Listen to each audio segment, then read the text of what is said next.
is that who I am? Is that all there is to me?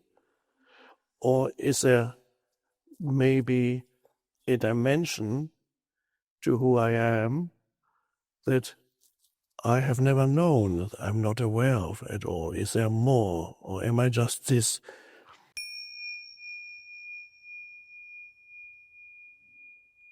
Prejudice that people have is to do with conceptual identity. Race is one that many people have. If you don't have much else in your life, you could identify with your race and see, okay, our race is the greatest and all the others are inferior. And then that gives you your sense of identity. Now, you can see how you need the other. Let's get in an imaginary scenario. Let's say a person who is a racist, one morning he or she wakes up, not having become a Beatle as in Kafka, no. So one morning he or she wakes up, suddenly finds himself on another planet, and then begins to realize that everybody on this planet is exactly the same race as me. There is no other race. In fact, on this planet where this person suddenly finds himself, the word race does not even exist. Because if everybody is the same race and the same skin color, you will not even have a word for race. So the entire identity that was built up on race would collapse immediately. Without the other, it cannot be sustained. You could also say, you can take any example. Let's say you have a noisy Italian sports car, because Italian sports cars are meant to be noisy to attract attention. So you have a Lamborghini, and it's painted red to attract even more attention, and it gives you an ego boost. Look at me. Everybody looking because it's so noisy. And then in another imaginary scenario, the next day you wake up in another dimension, and in this dimension, every human being has the same red Lamborghini or whatever it is. Immediately, your ego cannot use it anymore. It becomes totally meaningless. So then your conceptual identity will then collapse. Without the other, the egoic identity desperately needs the other, who is not different, me, the enemy. It loves its enemies. That's actually how many wars even start like that. You demonize an entire group of people, make them into an enemy, and then you feel a much stronger sense of identity.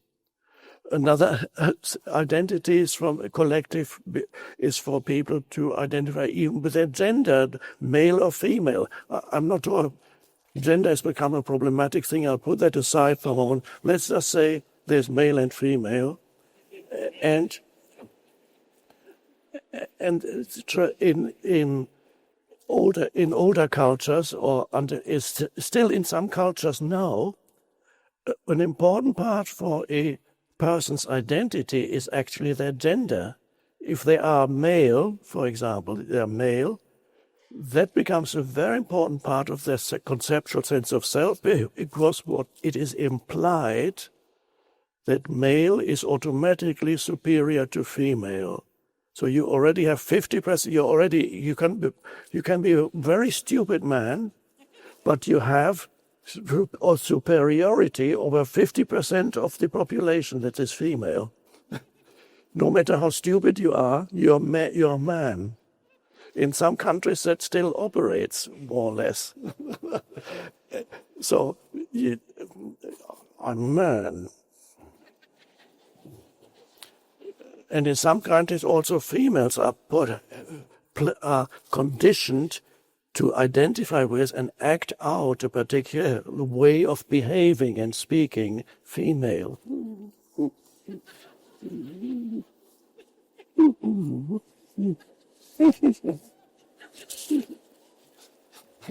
They don't know it's totally conditioned. It's part of their identity. So I've been talking about the ego, the human ego. One could talk about for hours, but I won't go on and on. You're all familiar with the ego because at some point before you went through a spiritual awakening, you also had an ego.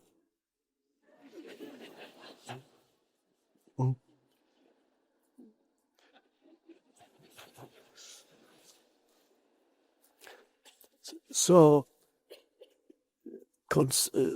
it all comes back to conceptual identity. Is that who I am? Is that all there is to me?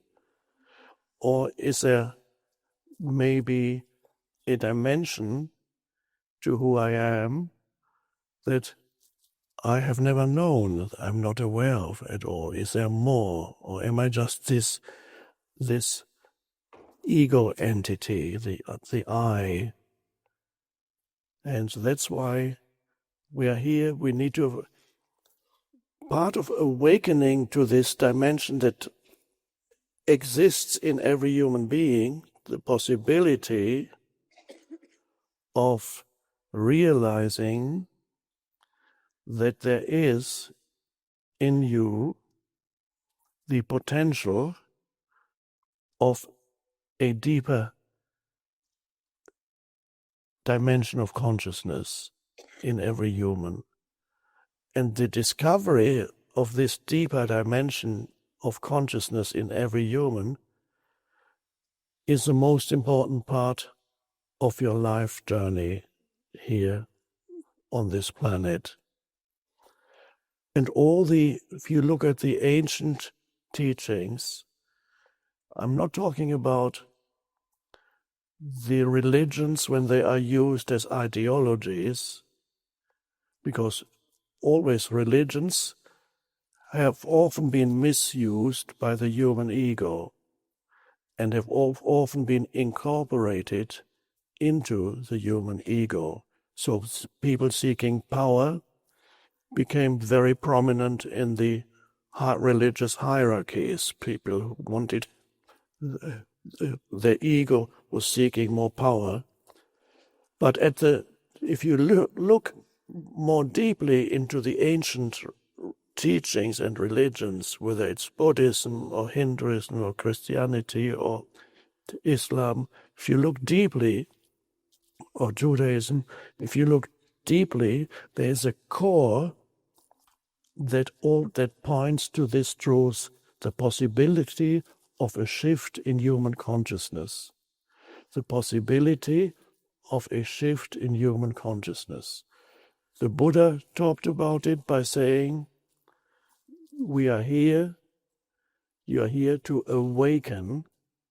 The word Buddha itself was not a name, it was a title. Buddha means the one who is awake.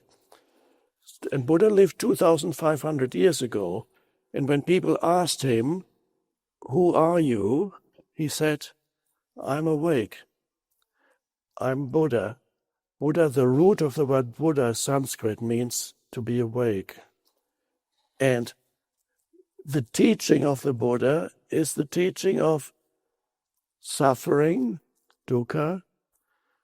The Buddha said, I show you suffering and the end of suffering. I teach suffering and the end of suffering. Suffering is the ego identity. Suffering is inseparable from the ego identity. The ego identity always creates unhappiness and suffering for yourself and others. If you make yourself suffer, you make others suffer.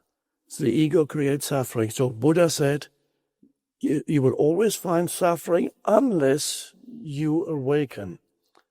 That's why he said, I show you how suffering arises and I show you how suffering can end.